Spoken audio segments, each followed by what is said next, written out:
momento a gente vai estar trazendo aqui esse cara que já é cativo, sempre trazendo papo muito cabeça, sempre com coração e sempre com muita...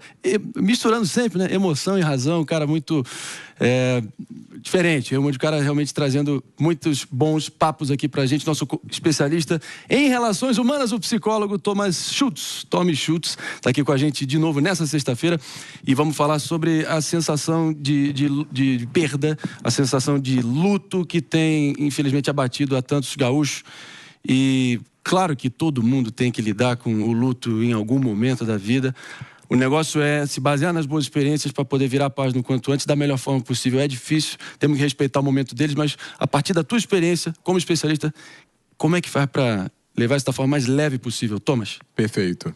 Quando a gente pensa em luto, a gente pensa só em perdas de vidas, não é? Mas o luto acontece, na verdade, quando a gente perde um emprego, quando a gente perde o nosso sustento, quando perde a nossa casa, quando perde contato com as pessoas. E o mais importante é a gente entender que o luto ele tem 5 fases simbólicas, que é a negação, quando você se pergunta por que isso está acontecendo comigo. Tem a fase da raiva, que é quando você fica pé da vida. Você fica até com raiva de Deus, por que ele está fazendo isso com você. Tem a fase da barganha ou da negociação, que é você fazer promessas, é você tentar fazer uma negociação com Deus para as coisas melhorarem. Tem a fase da depressão, que é a 4ª fase, que é quando você perde completamente as suas esperanças, quando você não vê uma saída, você pensa que você não vai conseguir sair dessa situação. E tem a 5ª fase, que é da aceitação. O que é a aceitação? É aceitar que não tem outro caminho a não ser reconstruir tudo que você perdeu. É claro que você pode passar por todas essas fases em um único dia. É caótico isso. Mas eu acho que a gente mapeando e sabendo disso, e sabendo que existe uma aceitação, uma possibilidade de reconstrução, isso dá um pouquinho de luz no final do túnel pra gente. Além do luto, Tommy, sobre a perda de vários momentos aí, de pessoas e, claro, como a nossa rotina é completamente destruída nesses momentos, em relação à questão material, que sem demagogia, é claro que a pessoa passa uma vida inteira acumulando patrimônio para poder ter os seus bens, suas posses, tem até um apego emocional inegável a certos artefatos ou certas coisas, certos objetos que são importantes para a pessoa. Como é que isso também afeta as relações mais amplamente? É uma sensação real, visceral? Como é que você está vendo, a partir também dos depoimentos que você tem ouvido vindo do Rio Grande do Sul? Eu acho curioso isso, porque é o que a gente já tinha falado sobre perspectiva. Antes, esses bens materiais eram extremamente importantes. E agora a gente vê que tem uma escala de prioridade, onde antes desses bens materiais tem sobrevivência, tem alimentação. A gente inicia na pirâmide, na base da pirâmide, que é a sobrevivência, a alimentação, relação com as outras pessoas. Depois que a gente tem isso solidificado, quando a gente limpa a nossa casa, a gente começa de novo a entrar nesse processo de reconquistar essas perdas materiais que a gente teve. Mas eu acho que é um passo de cada vez. Abrindo aqui para perguntas para a nossa bela bancada. Vamos que vamos. Bom, eu acho que tem uma questão nessa tragédia que une o luto individual de cada um. Cada um tem a sua história particular, perdeu sua casa, alguns perderam entes queridos, mas tem uma dimensão coletiva do luto, né? Porque estão todos vivendo isso ao mesmo tempo. E aí você estava falando das fases, tem a raiva e tal, e as pessoas estão vivendo isso enquanto estão em abrigos. Então, a quantidade de conflitos que deve estar existindo no meio disso tudo é impressionante. Então, a minha pergunta é, tem alguma forma de viver esse luto coletivo também? Muito interessante essa pergunta. Eu não tinha parado para pensar nisso. Que além do luto individual, existe esse luto coletivo. Então, eu acho que você saber que quando a pessoa do seu lado está numa das fases do luto, seja a raiva, você tentar até ajudar ela a se acalmar. Porque eu acho que no final das contas, para você passar por esse luto, o que você tem que ter é esperança e que você é capaz de chegar na aceitação. Na aceitação de que você vai ter que construir e que você consegue reconstruir. No momento que a gente vai continuar aqui na nossa discussão excelente aqui com o nosso Tommy Schultz, colunista de psicologia humana e do relacionamento principalmente.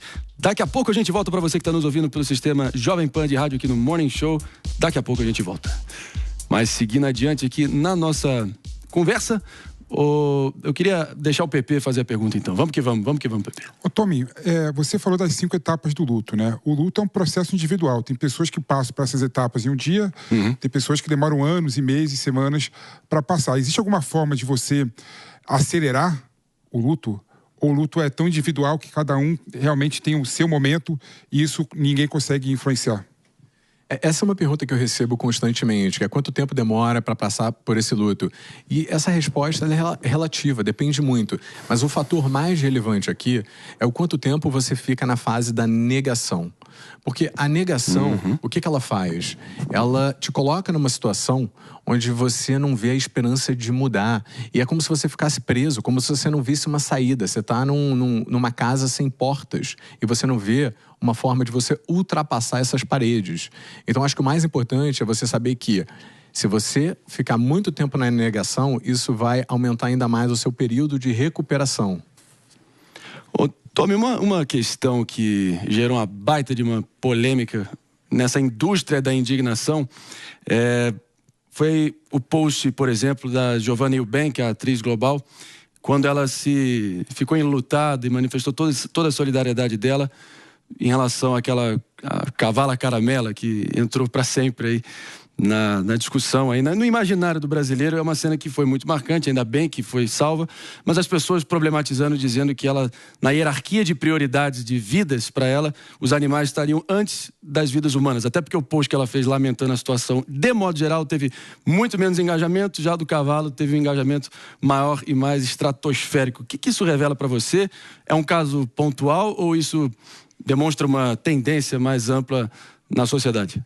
Olha, minha opinião é que existe uma prioridade, com certeza, sem sombra de dúvidas. Só que a gente não pode descartar a importância desses animais, não só como vida, tá? Mas como psicólogo, eu vejo um benefício gigantesco nesses animais em ajudar as pessoas emocionalmente a conseguirem se reerguer. Se as pessoas soubessem o papel que um animalzinho tem no psicológico dessas pessoas, em dar acolhimento sem mesmo dizer qualquer coisa, é impressionante. Então, eles têm uma relevância além da vida. O que vocês acham, senhores? Isso aí rendeu, hein? Isso aí, esse papo aí da Giovanna Eubank, mais amplamente... É difícil lidar com... É difícil. Luto, né? Tem pessoas que realmente gostam mais de animais do que de gente. Tem pessoas que é assim, a gente tem que respeitar. Quantas vezes a gente nunca ouviu, né, Paulo? Pegar o teu cachorro, né? É melhor que muita gente, é melhor que muita gente. Quem nunca falou isso? Você pega amor. Lá em casa tem 8 gatos. Nós gostamos de todos. 8 gatos. Tem gato até em cima da geladeira. Ribeirão Preto tem cachorro. A minha mulher é protetora. Ela ama os animais. Então é difícil a gente fazer um pré-julgamento disso. Mas eu já passei por algumas tragédias na minha vida. E o que me sustentou foi eu ter me convertido de fato, né, ao catolicismo. Eu era aquele católico de IBGE. Eu me converti, vou à missa, rezo o terço todos os dias, sou devoto de Nossa Senhora Aparecida. Eu queria te fazer uma pergunta. Qual é o melhor caminho para a gente se livrar do luto? Se não fosse a espiritualidade, eu acho que eu estaria enterrado até hoje. Excelente pergunta, porque a gente não se livra do luto. A gente tem que suportar o luto. Esse que é o grande lance do sofrimento. Quanto mais a gente tenta evitar ele, mais a gente perpetua ele. A gente tem que saber que a nossa missão é suportar essa dor. Essa é a nossa missão. Eu queria trazer um outro ponto aí, porque tem muita gente agora que, claro, diante da situação, não tem sequer tempo de processar o que está acontecendo. Então, as pessoas muitas delas não estão sequer conseguindo viver o luto, porque precisam lidar com a sobrevivência imediata. E aí há uma tendência de deixar isso em segundo plano, em nome, claro, daquilo que é urgente para sobreviver. Qual é o dano de alguém que se nega a encarar o luto e, enfim, olha só para frente e tenta esquecer o sofrimento e não lida com o luto? Qual é a consequência que isso pode ter na vida dessa pessoa depois? Boa pergunta. Sempre que você reprime uma dor, ela aparece em determinada fase da sua vida, não tem como. Quando você não vive o luto, o que você está fazendo, na verdade, é postergando ele. Não é que você está passando por cima dele, isso não existe. Uma hora a conta sempre chega. Mas eu entendo essas pessoas que estão nesse modo sobrevivência, andando para frente. Mas não tem como a gente se livrar do nosso emocional. Uma hora essa conta chega.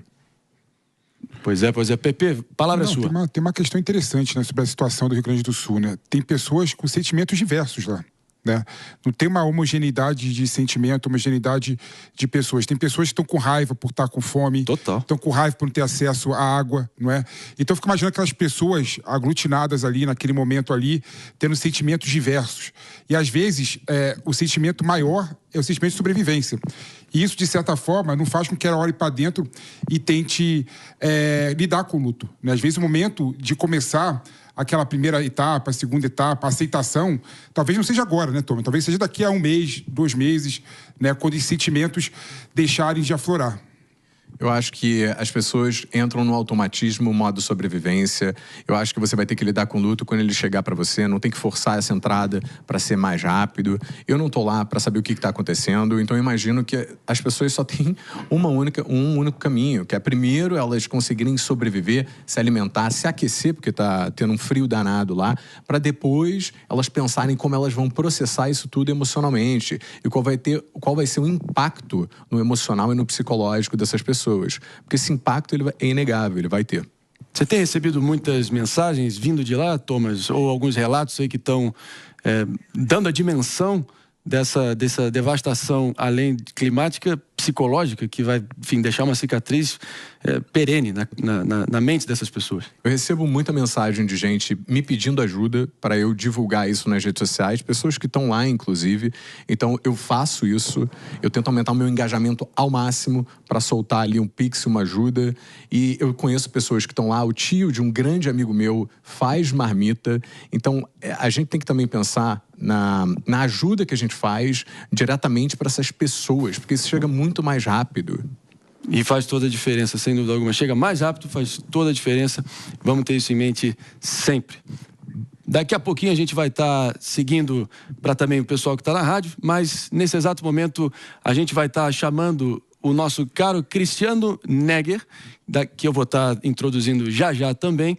Mas é uma situação que merece toda a nossa atenção e a gente não pode perder de vista todo o amparo psicológico. Então, te agradece também, Tommy Schultz. Obrigado, Tommy Schultz, nosso colunista em psicologia do relacionamento também, dando aqui uma baita discussão sobre o processo do luto e o que vai ser necessário para a gente poder olhar adiante.